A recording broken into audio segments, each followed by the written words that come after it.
À Montpellier, notamment, il y a 3 jeunes femmes qui se sont lancées avec un blog pour parler de mode. On va regarder ça, on en reparle après. Un blog, c'est un journal intime ouvert aux 4 vents. Initié par les uns, enrichi par tous ceux qui le lisent. Dans les chroniques de Myrtille, cette semaine, les blogueuses s'intéressent aux maillots de bain. Et du coup, si on met le chapeau, tu vois, le lait, oui. Et comme ça, ça fait une ambiance plage. Thème du jour, quel maillot pour quelle morphologie? Un grand classique de l'été dans les magazines féminins, revu par les 3 jeunes femmes à l'origine du blog. Un espace pour partager leurs coups de cœur. Mode, spectacle, sorties s'invitent dans leur page au gré de leur humeur. Ce qu'on aime mettre en valeur, c'est les créateurs d'ici en fait. C'est les restaurants qu'on aime bien et qu'on a envie de faire découvrir.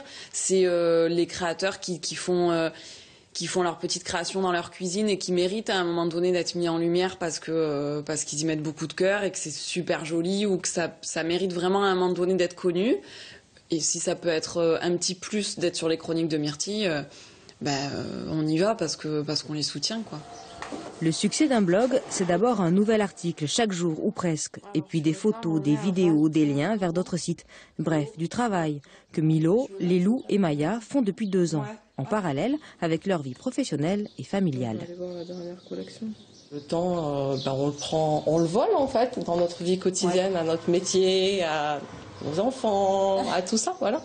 Un loisir, oui, une fantaisie aussi. Une nouveauté parce que je n'y connais rien, je ne suis pas du tout journaliste, je ne me prends pas vraiment pour ça. Un loisir exigeant, passionnant et de moins en moins virtuel. Plusieurs fois par an, les blogueuses organisent des soirées pour mettre en contact leurs lectrices et les lieux ou les créateurs qu'elles ont présentés. C'est un des gros points de plaisir du blog avec celui d'écrire, oui. C'est une grosse partie, ouais. Puis c'est vrai que Montpellier, c'est pas très grand et en fait, tout le monde à un moment donné se connaît ou s'est déjà croisé. Et c'est assez facile encore à l'échelle de Montpellier d'organiser des événements. De petits style, événements, en fait. Ouais. Donc là, vous disposerez de tout cet espace-là. Les chroniques de Myrtille reçoivent 200 à 300 visites chaque jour. La double vie virtuelle de Maya, Lélou et Milo a de beaux jours devant elle.